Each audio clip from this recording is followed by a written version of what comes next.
Welcome to Pub Natter, where we record each episode in a different pub in Rutland, the smallest county in England.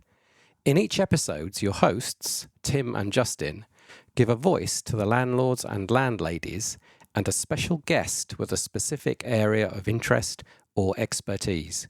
We hope you enjoy our chats and it encourages you to go and explore our little county and all it has to offer. Like the motto says, there is much in little.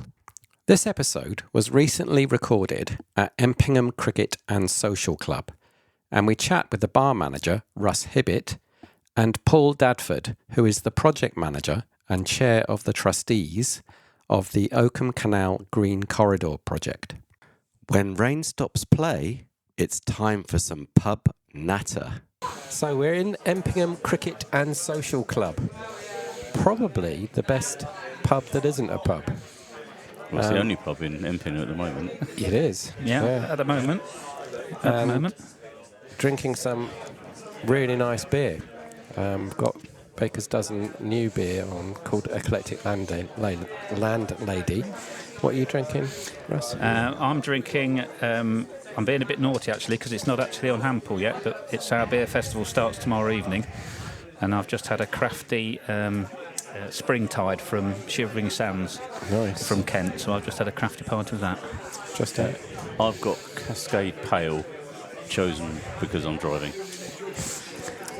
You're going to disappoint me now. I'm sadly going to disappoint you because I'm drinking a pint of Amstel, and I'm a bit of a lager drinker, really. Sorry about You're that. amongst friends. I've just been bullied into this. Peer pressure. I've not got the bug yet. So, as usual, we're with Justin, and our guests are Russ Hibbitt, who runs Empingham Cricket and Social Club, amongst loads of other things that we're going to discover. I'm one of the committee, but I am basically the bar manager, yeah. And it's my passion for real ale that's got us where we are, having our 17th beer festival and 3 Hamples. That's brilliant. Yeah. And Paul Dadford, who is the project manager of the Oakham Canal Green Corridor project. That's absolutely right. I'm also the chair of the trustees. So there you go. Fantastic. And we're going to come on to that in a minute. Emeritus, as I understand. So, well, I'm now back in it. I've leapt out of the project and I've come back in for a variety of reasons. So okay. That's cool. So, first and most important question, Paul. Russ, what's your favourite drink? Well, real ale and red wine.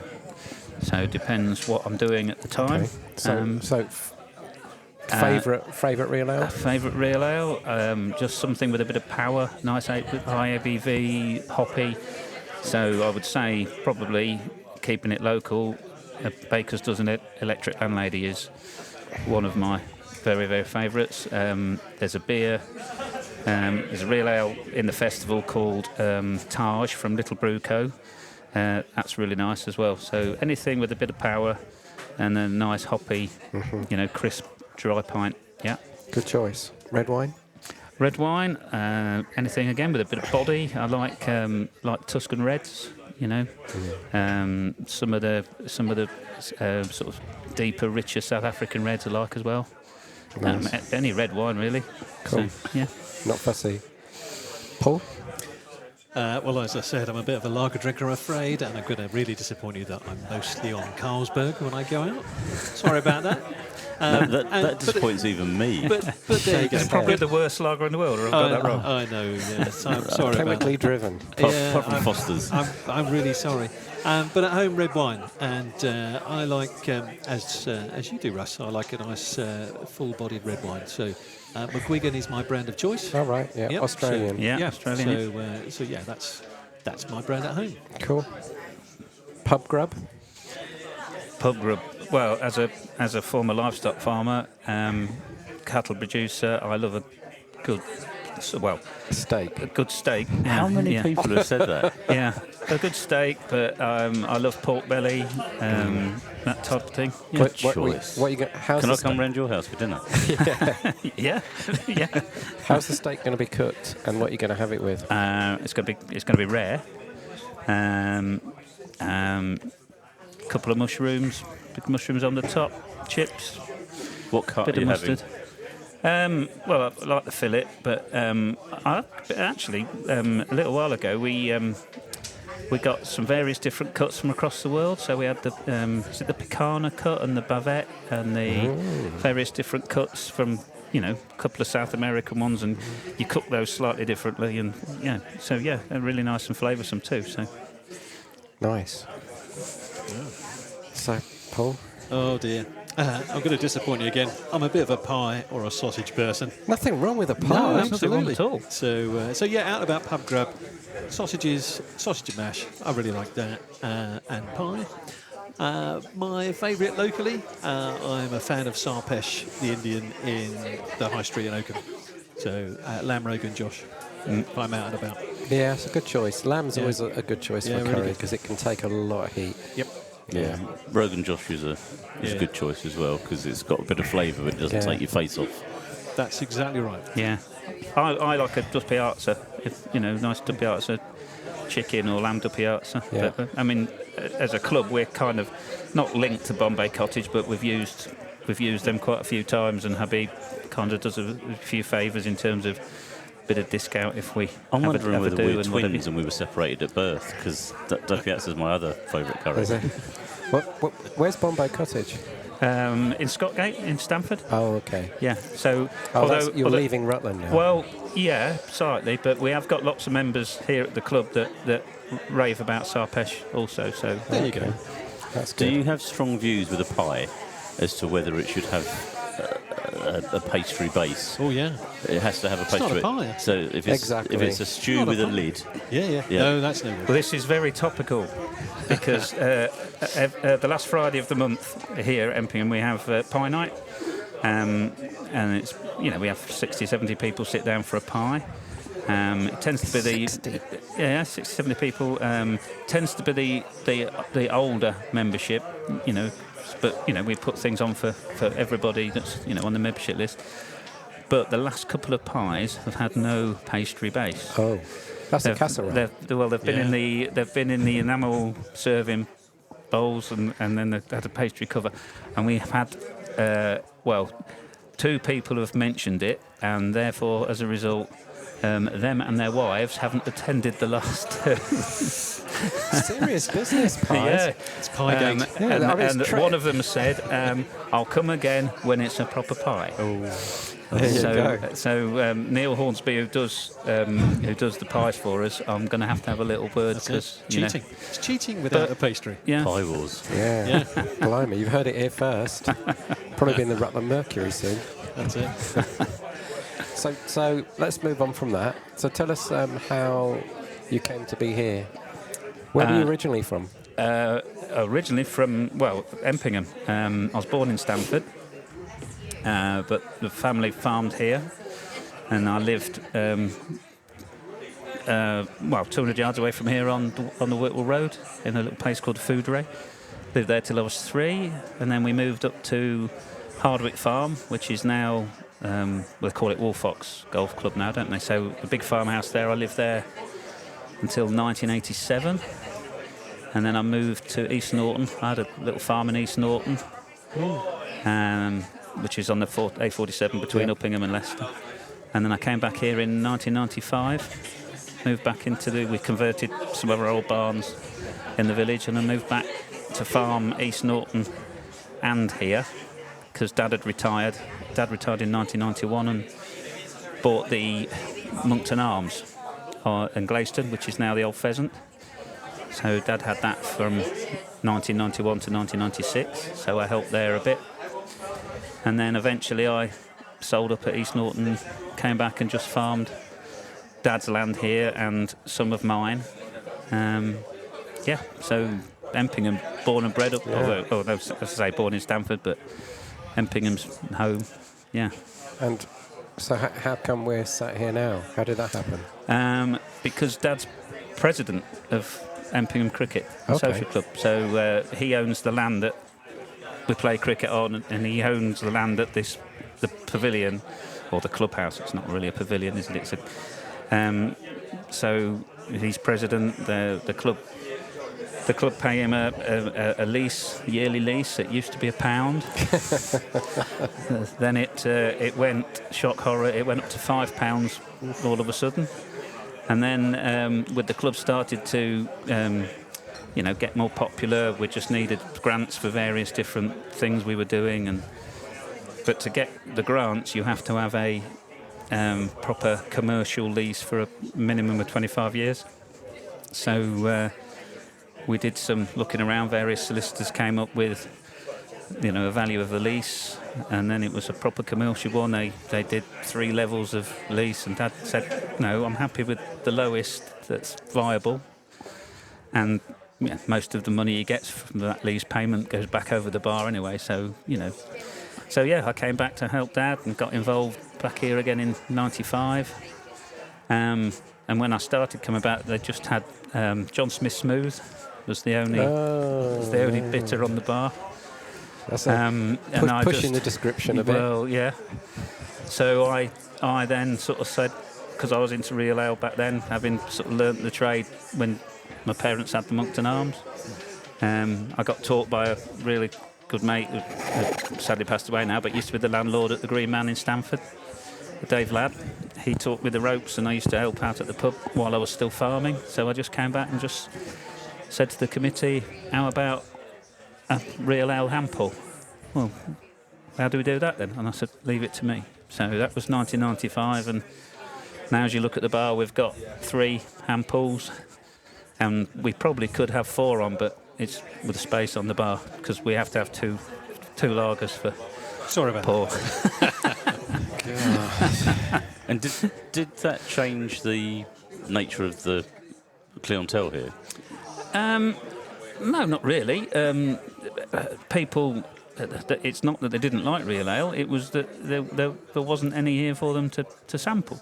I mean, in those days, it doesn't sound that long ago, it's 30 years ago, but there wasn't the choice that there is now. I mean, when we had the Moncton Arms, it was only Marston's Pedigree, Bass, Tetley, Burton Bitter, so there are only 4, and they were all similar traditional real ales. There wasn't the blonde, hoppy, crisp stuff that's available now.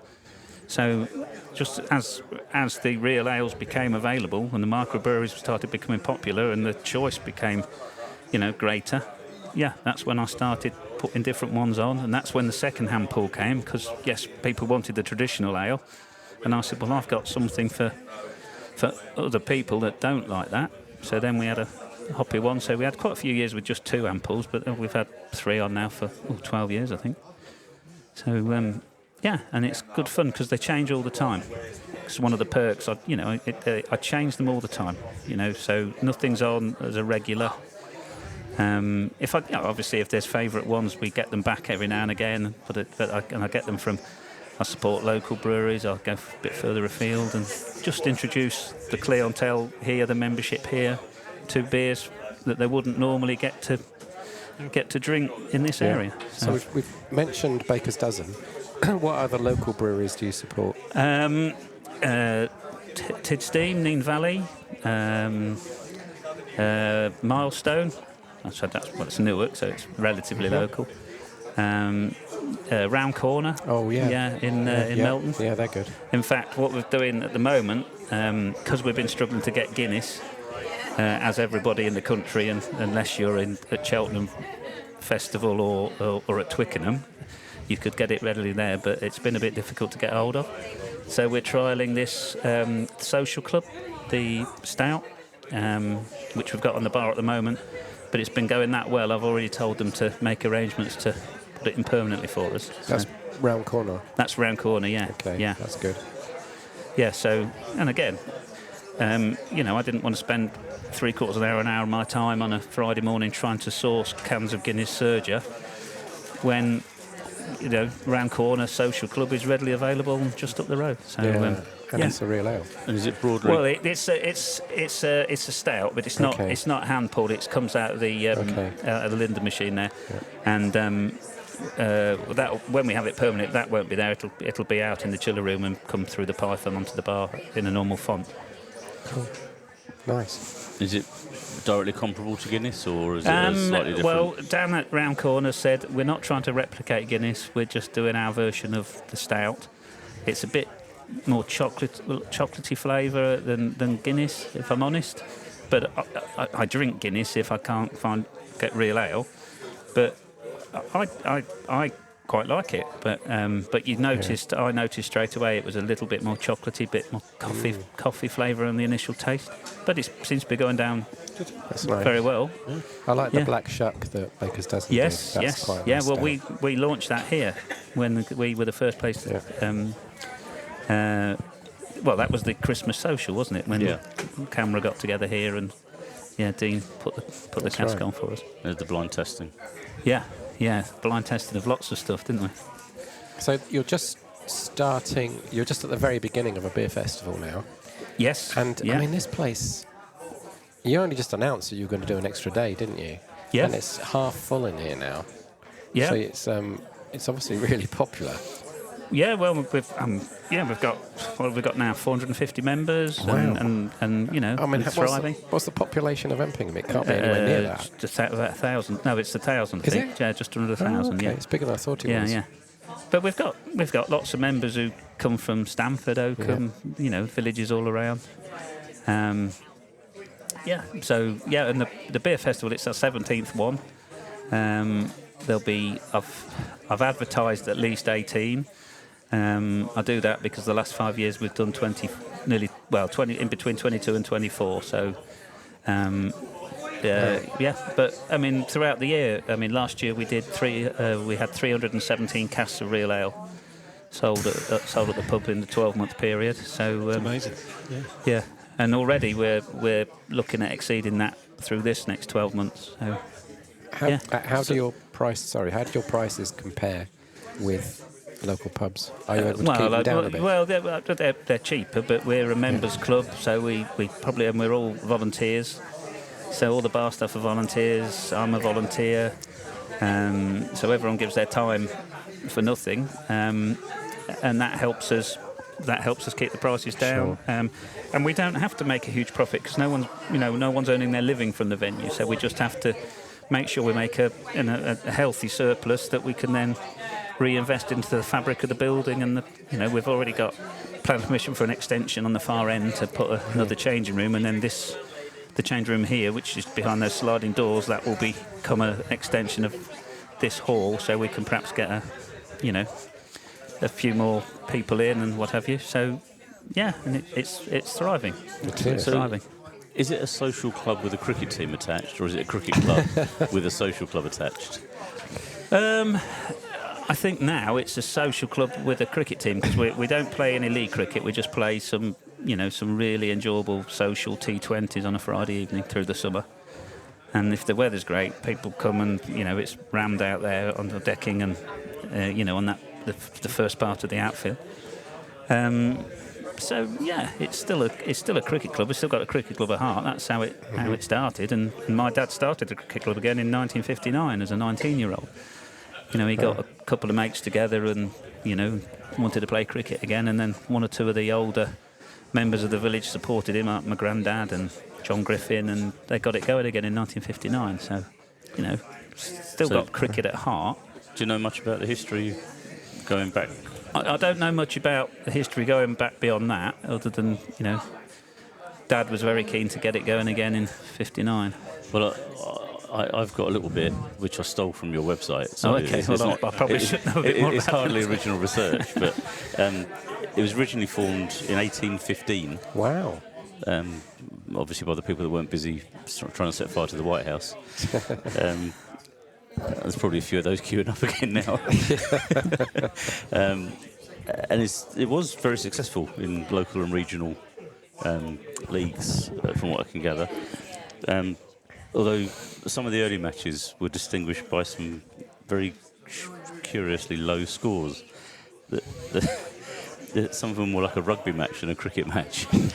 There was an occasion in I think it was 1873, a local derby with Exton, where the score, Empingham ran out winners 23-14. Well, that may be because the cattle and the sheep had just been moved off the field. That's it. 10 minutes before the game started. And even worse than that, sometime in the 1930s, I don't know whether Harold Larwood was a resident of Empingham at the time, but they managed to skittle out Ketton for 5, 3 of which were byes. So I don't know whether they were terrible batters, fantastic bowlers, or as you just said, there was a lot of cow a bit of a cow field. Yeah. Yeah, I once played a game for Buckminster at Old Summerby, up near Grantham. They had a team called the Stragglers, and I played in a cup competition there. And it had been rained off on 2 occasions, and we'd all turned up and it had been rained off. And on the 3rd occasion, the farmer said, "Oh, I'm ever so sorry, guys," but he said the dairy cows broke through the fence on the way to the dairy, and they've gone across that far end of the outfield, and so it's a bit of a mess. And he said, "So you might have to postpone it again." And we said, "No. Well, I didn't. The captains did, and said, "No, we're playing it." And so of course there was no volunteers to field at that far end. Guess where the ball was going? Has any famous names come through Empingham? Well, when they opened this the building, because we had a wooden pavilion across the other side of the car park against the hedge, which we then sold to Ketton Cricket Club actually, and that was part of their clubhouse before their new building there. We opened this in 1978, and the main game was against Leicestershire 11, which was coached by Ken Higgs, who was one of the coaches at Leicestershire at the time. And quite a few of the Leicestershire players came along at the time, so Brian Davidson, Paddy Clift, and a certain David Gower was meant to be coming, but he was selected in the England squad to play, I can't remember which nation it was, at Trent Bridge, but he didn't play, so he came down here to spectate. So he didn't actually play in the game, but he came to spectate, and he was walking around signing autographs and getting really involved with it all. That's the second time we've heard his name mentioned in 2 podcasts. He was mentioned at the Vaults. Well, David Gower opened the Vaults. Oh, did he? Yeah. Oh, okay. So how do I become a member? Of here? Yeah. Well, there's a little QR code on the board behind you. Just scan that, takes you to whatever you do, and then you can sign up, pay by PayPal or pay beyond the bar. So do do people pay monthly or yearly? No, it's £5 a head per year. £5 per year. Yeah, It's a bargain. It's a no-brainer. It's all about bums on seats here. I should be signing up. No, it's a bit more for lager drinkers. Sorry about that. Sorry, that's 2 little digs. I'm only joking. Well, when this goes out to our 2 listeners, as Justin always says, you might get another 2 members as well. Yeah. Well, no, because most of them are in China and Yeah, Russia. Have we got any listeners in the UK? Because you keep sending me all these downloads and I data. know, it's bizarre. We're getting listeners. Well, if you listen to this, countries is now. California, we have a lot of listeners. So your listeners in California, good day to you there. And Nepal. Good day. Is California? Is it in Australia now? We have listeners in Australia.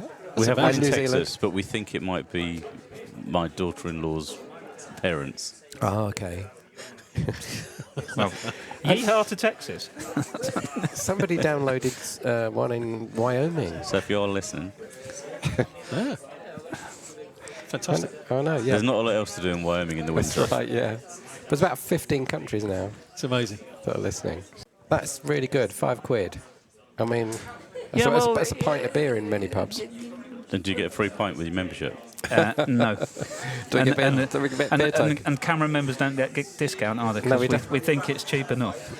So we can't use our beer tokens. No, they're the beer tokens. I was at Twickenham for the Scotland game 3 weeks ago, 2.5 weeks ago, and I was drinking. I spent the Friday night in Putney, and I was drinking at the Rocket on Putney Bridge, Wetherspoon's pub. And I'd recently renewed my membership in January, so I'd got a pocket full of Wetherspoon's vouchers, 50p vouchers.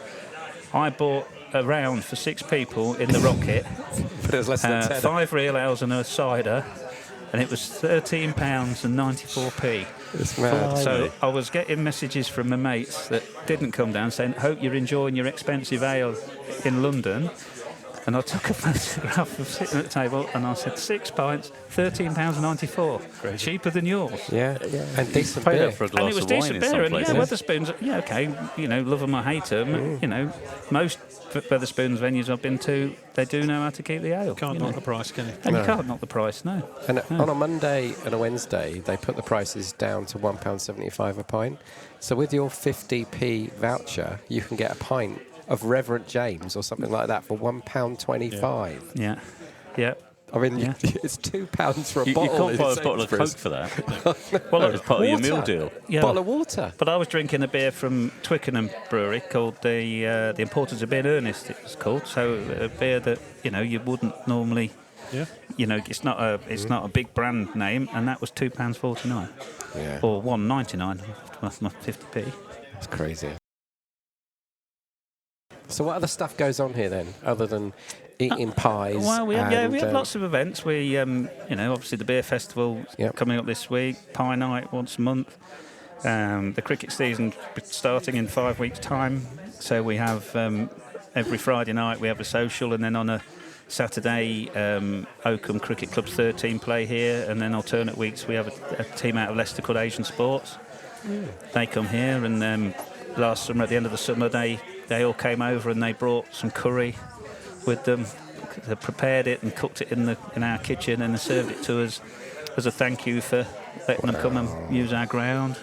We have all sorts of things. We have live music. We try and do live music, not once a month, but once every couple of months. And in fact, looking forward to May the 31st because we've got quite a few musicians in the club, and they play in the big band, the Empingham band, and then they practice in the away changing room, and they've got a bit of a splinter group. So Dave and Malcolm, and they're going to do a gig for us on the 31st of May. So that'll be good because we support our own and have a bit of fun. So yeah, we do all sorts of things. Yeah, That's amazing. For £5 a year, I mean, crikey. And I'm definitely going to sign up. is it rowdy? Oh, well, Super Saturday, this coming Saturday, when you get 100 rugby fans in here watching the rugby, having a few real ales, it gets, I wouldn't say rowdy, but it gets, quite noisy. I always do a little bit of digging about the places we go. It's the first time we've been to Empingham, so I found out it's got quite a violent history. Is it? The village? Yes. Yeah, it goes back to Roman times, which they were always violent. Yeah. And it was the site of one of the major battles in the Wars of the Roses. It was the Battle of Empingham, but it's more commonly known as the Battle of Loosecoat Field. Loosecoat Field.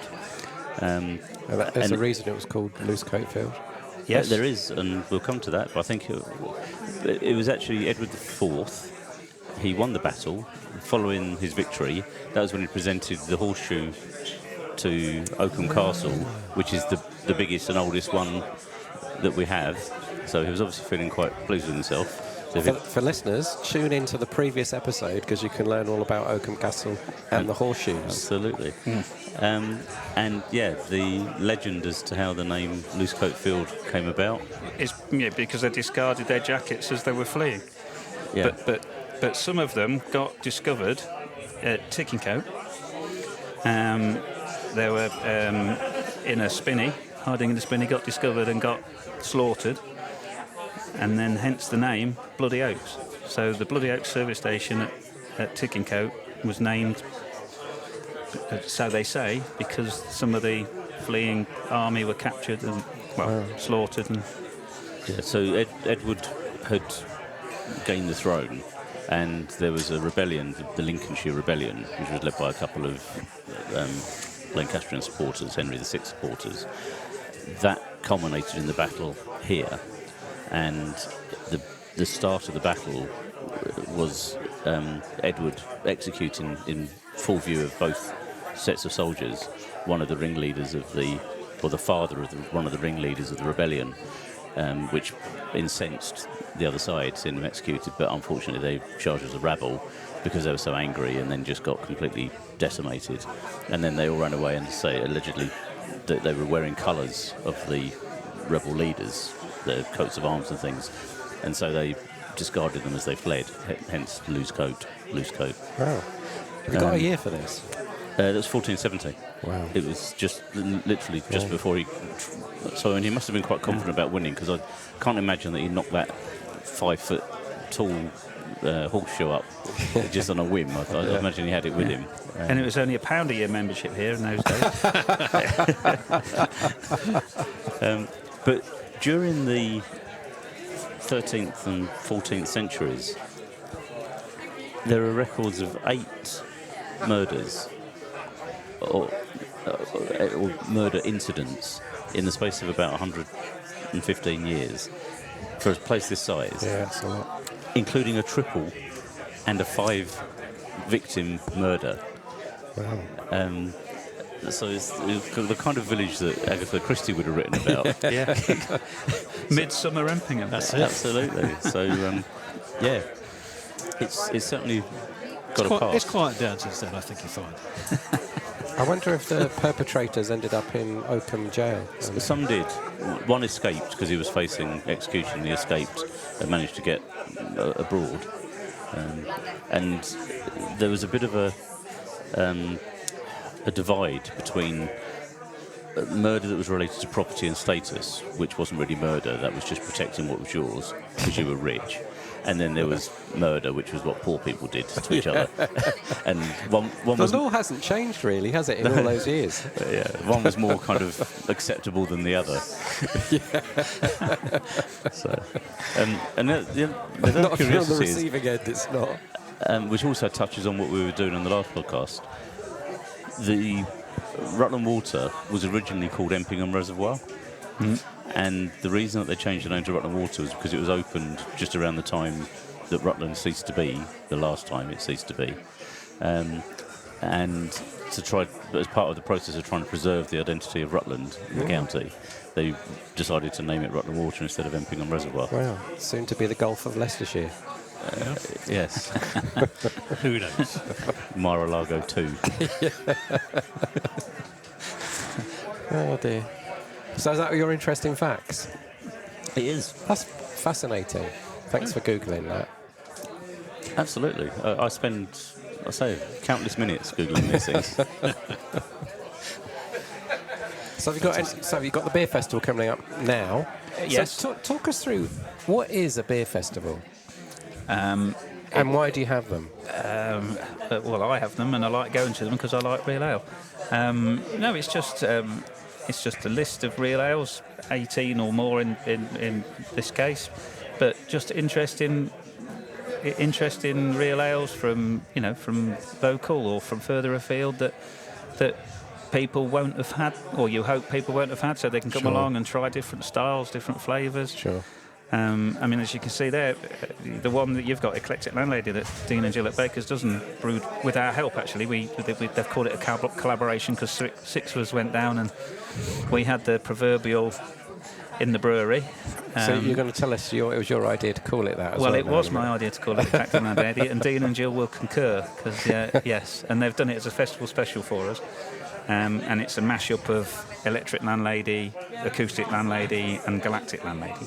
So we had some great fun. But that one is hazy. So I've got 2 or 3 hazy beers which are unfined, and but then I've got a porter. I've got a couple of rich traditional ales, and I've got some IPAs, and I've got some different things. So just people can come along and try different styles. And one thing I will say, you probably won't like every ale, but you won't get a bad pie here. You won't get a bad ale. It's just your taste that doesn't like it. They're all well How kept. do you make an ale hazy? Sorry? How do you make an ale hazy? Well, they don't. Good question. They don't put any finings in it, so they don't put any isinglass finings or the modern day substitutes for sort of because basically isinglass was just fish guts, so so they can use substitute finings as well, which when you settle the beer, it goes through the beer and takes out the impurities and into the sediment, and then you get the clear ale.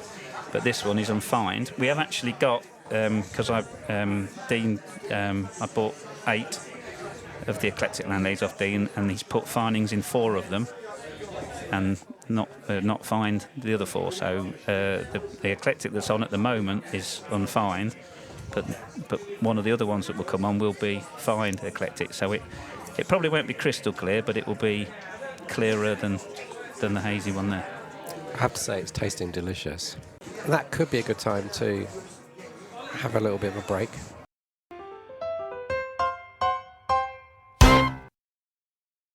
Thank you for listening. We hope you enjoyed that pub natter. In part 2, which will be released shortly, we continue our discussion with Russ and Paul and learn all about the history of Oakham Canal and the current plans for its future. As you know, we are not a money-making venture. Our goal is to promote Rutland's watering holes and to give a voice to local folk. You can help us by leaving a podcast review, which will only take a few minutes, ideally on Apple Podcasts, as that is where we have most listeners, although we are grateful for any review anywhere. Your reviews helps to promote our little county. Thank you.